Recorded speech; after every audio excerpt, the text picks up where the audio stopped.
So you guys have to be quiet now.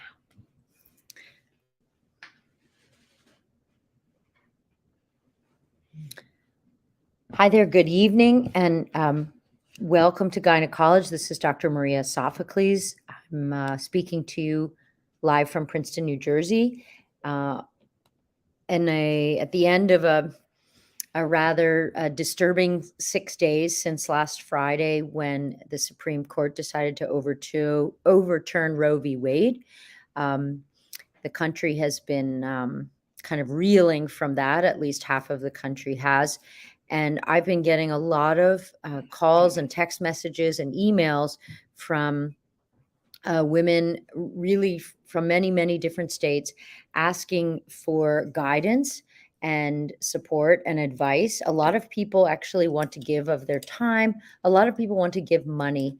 And a lot of people are just so afraid that if they or someone they know or love needs an abortion, they are not sure where to go or how to accomplish this.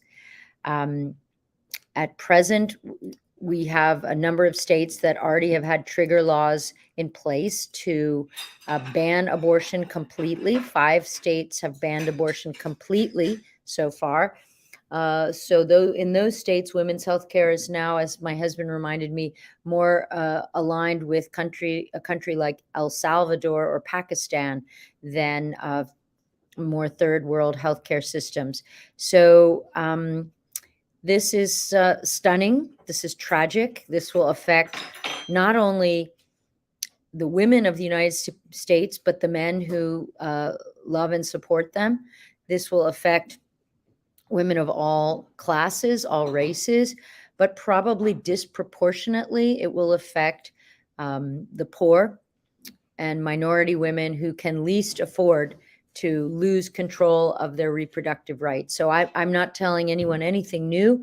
I just wanted to explain why I felt it was super important to have a brief, but I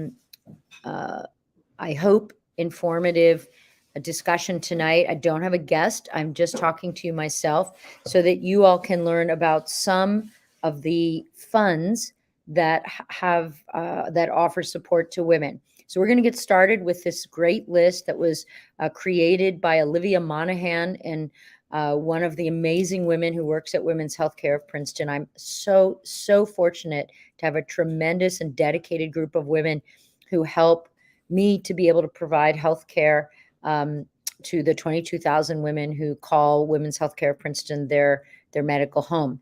And Olivia, I can't tell you how grateful I am that you took your free time to help produce this tonight and to get these this list for our listeners. So if you learned something tonight, if you feel like this is good information, this will be posted live tomorrow on YouTube. And I ask you, please to spread it wide, forward it, so that other women can enjoy the knowledge that you're going to learn here tonight. 1 in 4 women has an abortion in their lifetime. And I can tell you that I know for sure that's underreported. I almost every patient that comes into my office has either had an abortion or known someone who's had an abortion. It's an incredibly common procedure. It's an incredibly common need. And especially as women try to enter into the workforce and provide for their families, whether they're single, widowed, or married, or partnered, they need to have the right to be able to control their family size so that they can contribute to society.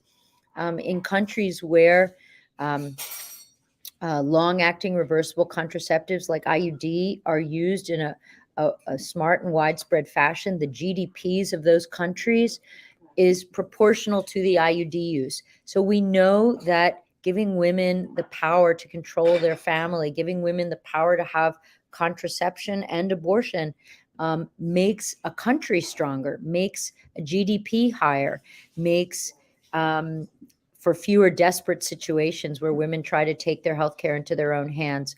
I was interviewed today by several magazines actually asking me about herbal remedies for at-home abortions. These are dangerous. These are not regulated. And if you're interested in learning more about medical abortion, We did an episode about 6 weeks ago on this, before Roe v. Wade was overturned. So please type into YouTube gynecology medical abortion. You'll learn more than you ever wanted to know about it, but you'll learn about it as a really, really important alternative to a surgical abortion. But please, please, if you're seeing on TikTok, TikTok is blowing up with all these herbal remedies for at-home abortions. These are not regulated. These are not safe. And we don't know about the effectiveness. So if you don't know how or where to get an abortion, or how to pay for one, or how to help someone get one, here goes. Here's our list of clinics. But first, I want to just say, Olivia, can you go back to that 2020 was an important year. It was a year when more than half of all abortions in the United States were medical abortions. So many people don't even know what this is. This is using two medications to cause the contents of the uterus to expel. And this saves you a trip to an abortion clinic, to a doctor, to a hospital. It is not surgical. It's something done in the comfort of your home. And if you're less than 10 weeks pregnant, it's a 96% success rate. It's very, very safe and very, very effective. Again, please go to gynecology on YouTube and look up the episode on medical abortion to learn more about that. This is an incredibly important opportunity for women in the US to learn about it and to be able to effectively take care of their unwanted pregnancy themselves. Okay, Olivia, let's start with your amazing list. So the first on the list is called abortionfunds.org. This is a catch-all website that has several different abortion funds that are listed by state. So this is really helpful so that you can look at your state-specific kind of organizations and see how you can get funds. You can, it's a great resource too, just for basic information about pregnancy termination. So abortionfunds.org. The next one is one probably everybody could figure out, called prochoice.org. Prochoice.org is actually a fund. It's a fund that protects abortion providers and patients. This is becoming incredibly important. I read today that the state of Georgia, in half of the counties of the state of Georgia, no longer have any OBGYNs. None. Zero. And I'm sure there are some people really happy about that, because they're figuring then women can't get access to abortion and they somehow feel they're saving lives. All they're doing is harming women. So the mission of the National Abortion Federation is to unite, represent, serve, and support abortion providers in delivering patient-centered, evidence-based care. Patient-centered, evidence-based care. So that's super, super important. The largest national independent nonprofit abortion fund in America is called the Women's Reproductive Rights Assistance Project. I'm not sure I could say that 3 times quickly. WRRAP, Women's Reproductive Rights Assistance Project. This is nonpartisan. This is nonprofit organization, and it helps women who are financially unable to pay for a safe legal abortion or emergency contraceptives. This is critical. This is critical. The number one reason that women have unwanted pregnancies in the state of New Jersey is that they cannot afford bus fare or cab fare to go to a clinic to get contraception. It's not that they're lazy. It's not that they're irresponsible. They're poor. And so now those women, if they're in states that where they're going to be forced to not to carry this pregnancy, this is going to be financially disastrous for our country and for our healthcare system. So WRRAP is nonpartisan, it's nonprofit, and it will help women who are financially unable to pay for an abortion get funds to do so. So in my opinion, that would be a fantastic place to send your money. Let's go to the Bridget Alliance. The Bridget Alliance is a referral-based service that provides travel, food, lodging, childcare, and other logistical support for people seeking abortions. Remember, people seeking abortions are not just irresponsible teenagers who forget to use birth control. They are women with 2, 3, 4 children who cannot afford another children. another child, who cannot afford to lose their job because there's no maternity benefits, or who cannot afford to raise another child on welfare or on their own because their partner's left, or even with their partner. So, there's a big misunderstanding that abortion is just something that stupid women do who are irresponsible. Well, there's a lot of super responsible women that still find themselves pregnant without meaning to be, because their contraceptive failed, or they couldn't afford to get their contraceptive. These women need to be able to control whether they're pregnant or not. If a man impregnates you and then leaves, and you're stuck for the next 18 years or 20 or 30 or 40 years supporting the result of that unintended pregnancy, you alone are paying for that. So this becomes an enormous financial burden. The Bridget Alliance is trying to correct that by trying to help women who need to travel to get abortions have someone pay to care for their child so they can go to get an abortion, especially if they have to go out of state. Now, these women may have to travel hundreds of miles. They may lose their job. They may need to take 3 days off work. And many people cannot afford to go without 3 days of pay. So I think the country needs to wake up and understand what an enormous tragedy this is, and that those of us who can give, will need to give money to be able to pay for the disastrous decision of the Supreme Court. The next is called keepourclinics.org. Keepourclinics.org was founded in 2008, and it's the network, the website of the Abortion Care Network. This is a national association for independent, community-based abortion care providers and their allies. Together, Keep Our Clinics works to ensure the rights of all people to experience respectful and dignified abortion care. Let me just hone in on that word, respectful and dignified. As someone who's been involved with hundreds of women seeking abortions, probably thousands, I can tell you that there is a tremendous amount of shame that comes with feeling that you're having an abortion. No one comes into a doctor's office thrilled and happy. They feel horrible. They feel terrible. They don't tout that they're pro-choice or pro-life or pro-abortion or whatever. They feel horrible that they're in this situation, and they deserve respect and dignity. These are not people, some of these women have been raped. Some of them have been assaulted unwittingly. Some of them have been drugged and then raped. Some of them have been raped by their family members. I can't tell you, I definitely couldn't tell you in 1 hour all the stories that I've heard that have resulted in unplanned pregnancies. But if I did, you probably wouldn't believe half of them. They are women driven to this decision by very unfortunate circumstances.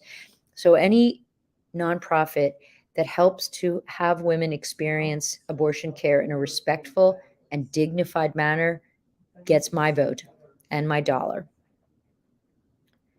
The next is called the Yellow Hammer Fund. The Yellow Hammer Fund is a nonprofit, a 501c3 abortion fund, and it's a reproductive justice organization which serves Alabama, Mississippi, and the Deep South. I think it's no secret that the Deep South in the United States is one of the epicenters of horrific, sexist, racist treatment towards women, particularly women of color. And women of color can least afford to have unintended and unwanted pregnancies. Women of color are already battling racism and sexism. And some of the most stringent anti-abortion laws in our country are in the Deep South. So the Yellow Hammer Fund is trying to seek reproductive justice, if you will, for these women in Alabama, Mississippi, and the Deep South. So again, if you can't go down there and help them, you can remotely help them by giving funds. The next on our list is called the Lilith Fund, Lilithfund, the Lilith Fund. The Lilith Fund is focused in Texas. The Lilith Fund provides financial assistance and emotional support while building community spaces for people who need abortions in Texas.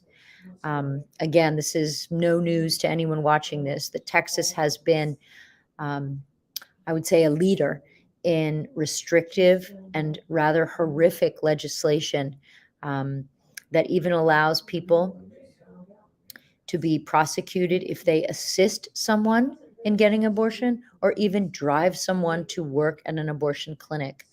Um, there are actually even rewards for doing this. So you can now be a bounty hunter in Texas and just find people who are seeking or helping to provide abortions and be paid. This is beyond disgusting. I can't even go into it without spewing four-letter words. So I'm going to just say the Lilith Fund is Texas based, and you're helping women who need abortions in Texas. And gosh knows we have to help those women because their government is doing everything they can to restrict their rights. The Lilith Fund also offers help to Spanish-speaking undocumented immigrants. And if you think it's hard enough for a white woman to get an abortion in Texas, try being someone who doesn't even speak the language. And you can imagine that that's even more horrific. So again, these women don't need our pity. They don't need judgment. They don't need condescension. They don't need to be told to go back to the country they came from. They need help. They need money. They need food. They need clothes. And so we need to give to funds that can give to them.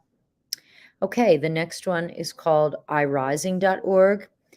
And iRising is IWRISING. And that stands for Indigenous Women Rising. This is committed to honoring Native and Indigenous peoples' inherent right to equitable and culturally safe health options. So there's so much to unpack here, but it's no surprise, I think, or secret that the Indigenous peoples in America are now living on reservations where there are enormous disparities in their health care, high rates of alcoholism, drug use, suicide, and depression. And you can imagine that comes from being sort of forced and marginalized into a community. And these women, like any other women in America, need health education, they need resources, and they need advocacy. So iRising is a way to help specifically the Indigenous and Native populations in our country get safe and good health education resources. So there is a so I've got a website now that serves as a fact sheet for the different abortion laws that currently exist in different states. So let's see what Olivia's come up with. The Guttmacher Institute has at this website, guttmacher.org, state policies. So this way you can explore what is your state's policy. Obviously, we're living in strange times where now that we've unraveled the federal constitutional right to abortion, it's really a free-for-all, and there are basically 50 little countries all deciding for themselves how restrictive they want to be, how much they want to make it difficult for women to live the life that they choose, how much they want to invade a woman's right to her body. So that's going to differ state to state, and I think it's super important that you know your state's policies, of course, but also the state where your friends and family live, so that if you have a relative in South Dakota, or you have a relative in Alabama, or you have a relative in Maine, and you can know that if they are in trouble, what they can do and what they can't do within their state borders. I think for me, the important thing is going to be what's going to happen to telemedicine. How much can we lift restrictions on telemedicine so that if I have a patient in Colorado, and I have many patients from Colorado, if I have a patient with an unplanned pregnancy in Colorado, may I call and send her an abortion pill? Right now, I cannot. But I think if we could lift and loosen some of the regulations around telemedicine, we could certainly help patients outside of their restricted state be able to get access to medications, to be able to have medication abortions. That's it. It's a pretty short episode tonight. I just felt that it was too important not to share some of these. Gosh, Olivia, what's the one in California we were looking at? Equal access options. Do Do you remember that one? I think there was one called Equal Access Options. This is in California, and this is California and Hawaii. And they provide on their website a list of things you can do. Olivia's probably killing me right now saying, seriously, one more, pulling one more out of the hat. But I like that one because they really have a lot of funding, and California is a super populous state. And right now it's possible to get an abortion in California. But you know what? This isn't only about abortions. This is about access to contraception. And one of the best ways that you can make sure you never need to have an abortion is to have reliable contraception. Patients are calling our office asking for 2, 3, 4 years of birth control. They're so afraid this is going to be taken away as well. I think the best thing any woman you know and love can do who wants to make sure she's not at the wrong end of needing an abortion is to get a long-acting and reversible contraceptive like an IUD. The IUDs out on the market now last anywhere from 5 to 10 years. Long enough, I hope, for the Supreme Court to be able to rethink the damage that it's done, or at least until we can get some new justices in there to to change things around. Anyway, again, this isn't supposed to be political. This is about healthcare and about your rights and your options. If you have any questions, if there's anything else I can do, you can reach me at princetongyn.com through my website. This is Dr. Maria Sophocles. And again, abortion's for all of us. It's for teenage girls. It's for perimenopausal women. It's for single women, partnered women. It's for women of all races and creeds. And it's a healthcare right. In my opinion, abortion is healthcare. So hopefully we'll be able to have our healthcare back. But supporting loved ones who may be seeking an abortion is critical to ensure their health and safety. Please make sure no one's doing homemade herbal stuff that they saw on TikTok. Please, you can always reach me through my website. I'll be happy to help you figure out, wherever you are, whatever state you're in, how best to help you. Okay. All right. That's it. Thanks for listening. And I wish you all a good night and a happy 4th of July weekend. Thanks so much.